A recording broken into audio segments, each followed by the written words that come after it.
ଦଳପତି ପଦ ତୁମକୁ ସାଜେ। କବି ହେଉଛନ୍ତି ଡକ୍ଟର ନଟବର ସାହୁ।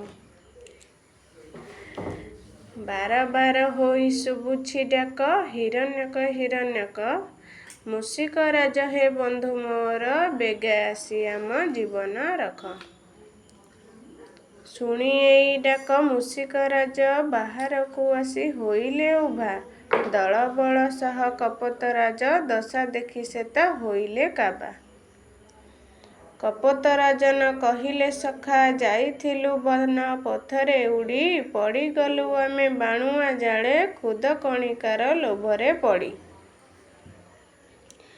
ନଥିଲା ଉପାୟ ଆମର ଆଉ, ପରାଣ ବିକଳେ ସରବେ ମିଳି, ଜାଲ ସହିତରେ ଆସିଛୁ ଉଡ଼ି, ମରଣର ଭୟ ଦେବାକୁ ଟାଳି।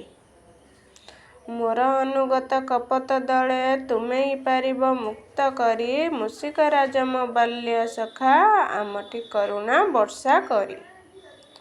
ଏହା ଶୁଣି ସାରି ହିରଣ୍ୟକ, ବନ୍ଧୁ ନିକଟକୁ ଗଲେ ସେ ଧାଇଁ, ଜାଲ କାଟି ନିଜ ମିତଙ୍କୁ ଆଗ, ବନ୍ଧୁନ୍ମୁକ୍ତି କରିବା ପାଇଁ।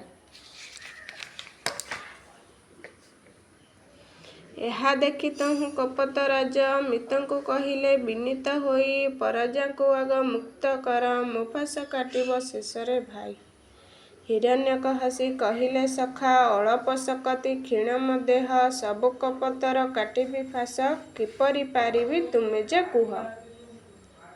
ତୁମେ ଦଳପତି ବନ୍ଧୁ ମୋର, ପହିଲେ ତୁମକୁ ଦେବି ମୁକତି, ତାପରେ କାଟିବି ପାରିବି ଯେତେ, ଦେହେ ଥିବା ଯାଏ ମୋର ଶକତି। ଆଶ୍ରିତ ଜନ ରକ୍ଷା ପାଇଁ, ଦଳପତି ସିନା ସାଜିଛି ମୁହିଁ, ତାଙ୍କ ପାଇଁ ପଛେ ଜୀବନ ଯାଉ, ସେଥିପାଇଁ ମୋର ଭାବନା ନାହିଁ। କପୋତ ରାଜନ